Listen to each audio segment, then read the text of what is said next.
Hi అండి అందరికీ. ఈరోజు నేను ఆఫ్టర్నూన్ కర్రీకి చిక్కుడుకాయ టమాటా కర్రీ చేశాను. దీని ప్రాసెస్ ఎలా ఉందో మీరు కూడా చూసే. ముందుగా స్టవ్ మీద ప్యాన్ పెట్టుకొని ఆయిల్ వేసుకోవాలి. ఇందులోనే ఆనియన్స్, చిల్లీ, కరివేపాకు వేసుకొని ఫ్రై చేసుకోవాలి. చూసారా, ఇవి దగ్గర పడ్డాక ఇందులో చిక్కుడుకాయ ముక్కలు వేసుకోవాలి.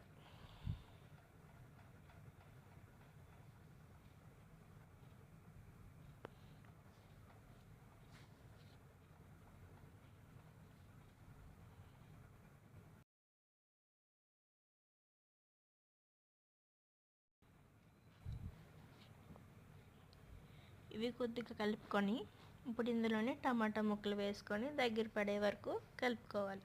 ఇప్పుడు ఇందులోనే కారం, సాల్ట్ వేసుకొని కొద్దిగా వాటర్ వేసి కలుపుకోవాలి.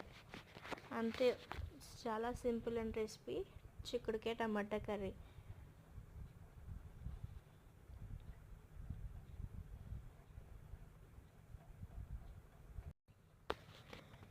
ఇది వేడి వేడి అన్నంలో వేసుకొని తింటే సూపర్ ఉంటుంది. నెక్స్ట్ చపాతీలకు కూడా బాగుంటుంది. మీరు కూడా ఎప్పుడైనా ట్రై చేయకపోతే ఇలా ట్రై చేయండి. క్విక్ రెసిపీ చిక్కుడుకాయ టమాటా కర్రీ. లాస్ట్లో కొత్తిమీర వేసుకొని కూర దగ్గర పడే వరకు ఉడికించుకోవాలి.